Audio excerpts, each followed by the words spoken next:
wanted to get to a creepier one since we have this creepy storm happening. Not all storms are creepy though, to me. I think they're very relaxing, but if you're going to do a creepy thing, it's a nice backdrop sound effect.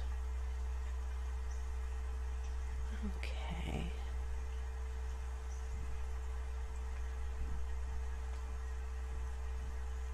Hold on, almost there.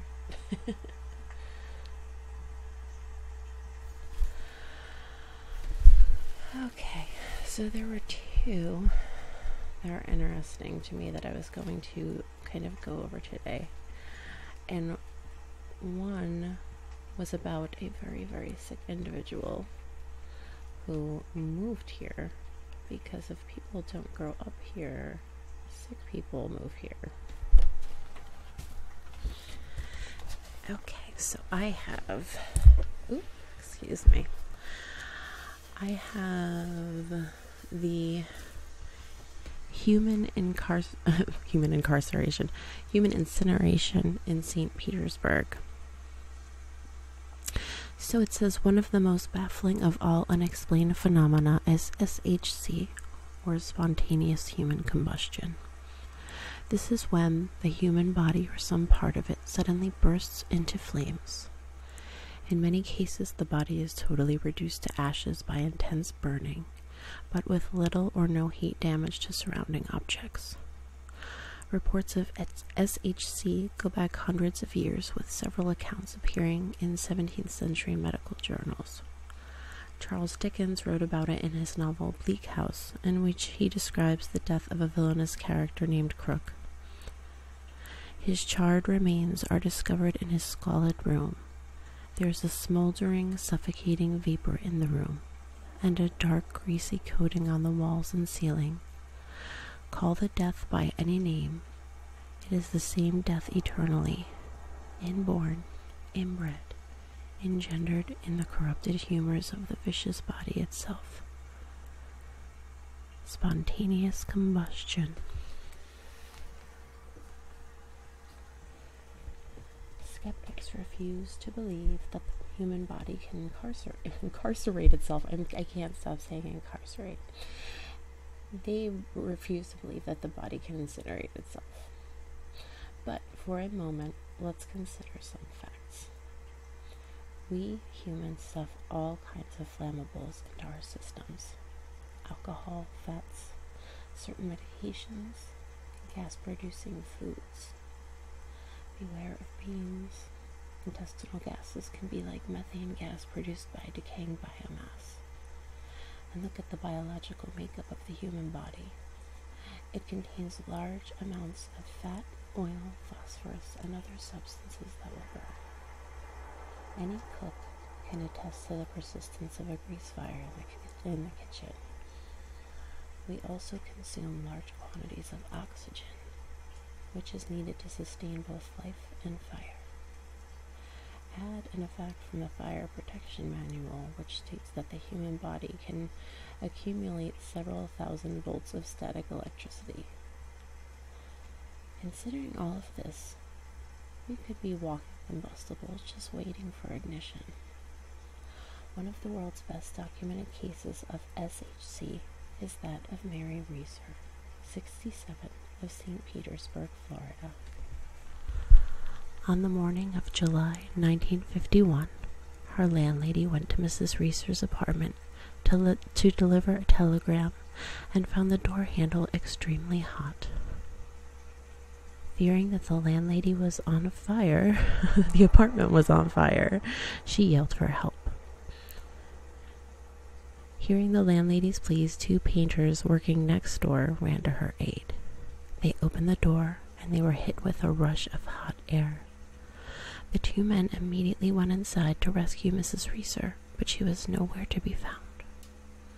Strangely, there was only a little smoke coming from a small flame burning on a wooden beam, separating the kitchen from the living room. The fire department arrived and quickly extinguished the flame. There was still no signs of 67-year-old Mary Reeser. When Fire Chief S.O. Griffith came on the scene, he was shocked by what he found. In the middle of the floor was a 4-foot square scorched spot with the remnants of a chair and the incinerated remains of a human body. Mrs. Reeser had been reduced to a pile of ashes, except for her skull and one foot, which was still in its slipper. An investigation was launched involving the police, state fire marshal, arson experts, pathologists, and even an FBI agent. The experts were left puzzled. There seemed to be no heat damage beyond the 4-foot area containing the victim's ashes. The ceiling directly over the burned area was coated with oily soot like that produced by a grease fire. Close by were flammable items, newspapers and linens. However, all were untouched by the heat. The investigation ruled out lightning, electrical malfunctions, smoking, and all other likely causes. It appeared that Mrs. Reeser had simply exploded into flames and burned up. The fire experts estimated that the temperatures must have been 3,000 degrees in the room, yet there was little heat damage. The final conclusion was that Mrs. Reeser had died from a fire of unknown origin. The official report referred to the incident as unusual and improbable.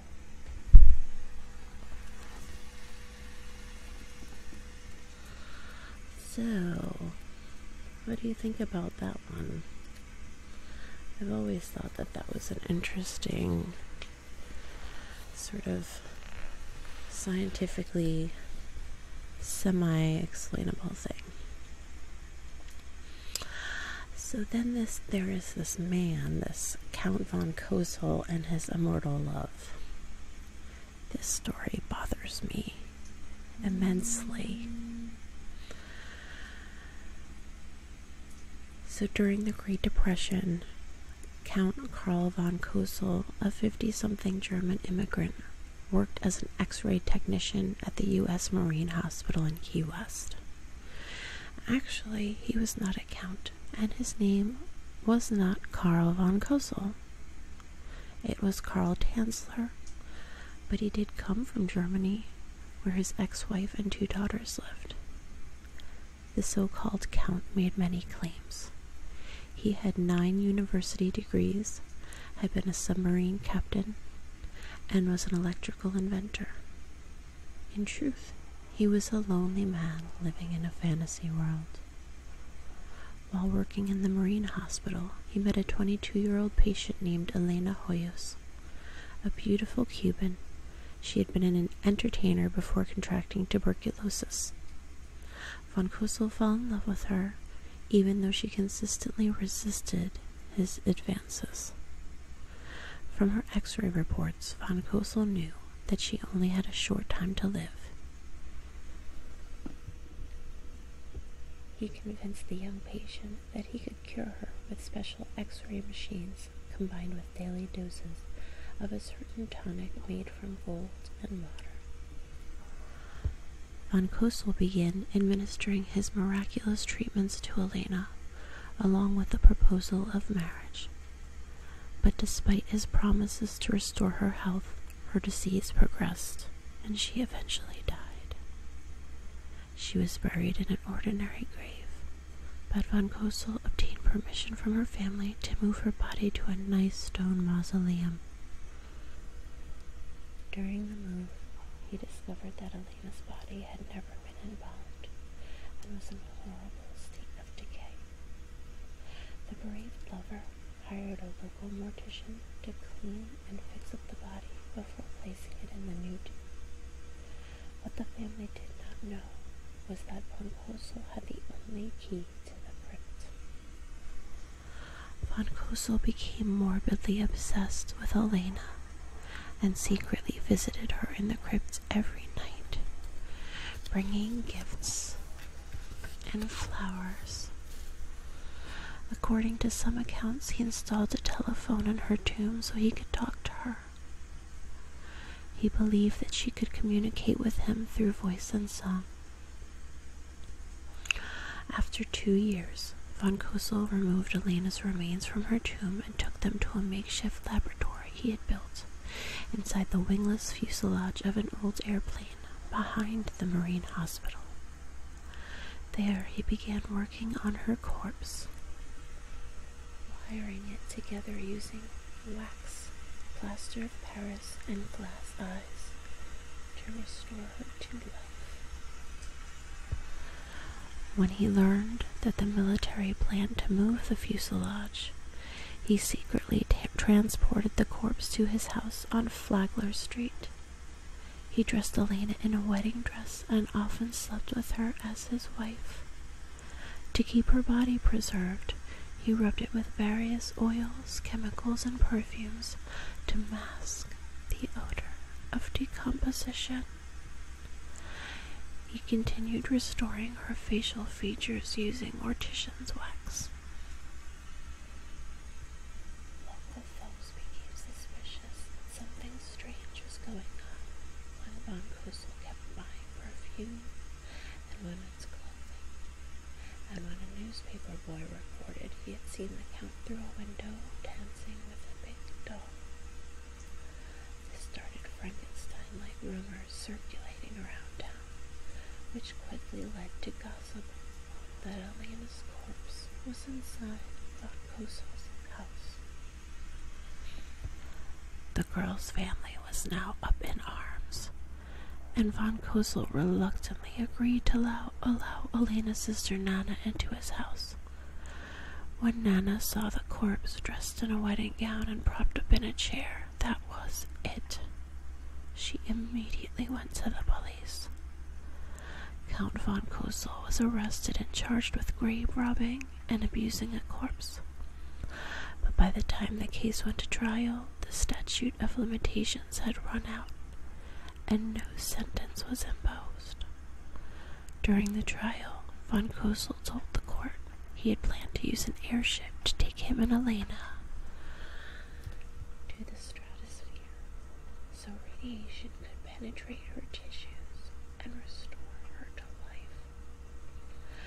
What really outraged the judge was that von Cosel asked if he could have Elena's body back.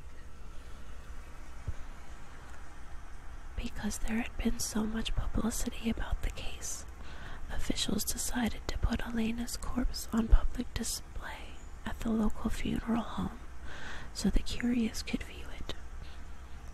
Afterward, the remains were placed into a metal box and buried in a secret location. None of this put an end to von Cosel's weirdness. He began charging tourists 25 cents to tour his laboratory. After the tourists stopped coming, he dynamited Elena's mausoleum and left town. He died in Zephyrhills in 1952, clutching a life-size doll with a face that resembled Elena's. It was later learned that von Cosel had secretly made a death mask of his former bride of death. And that is all this time. Let me know if you're interested in any more weird Florida stories or any other states, and I can see if I can get my hands on them. So feel free to leave comments, and until next time. Let's see. I wanted to get to a creepier one since we have this creepy storm happening. Not all storms are creepy though, to me. I think they're very relaxing, but if you're going to do a creepy thing, it's a nice backdrop sound effect. Okay.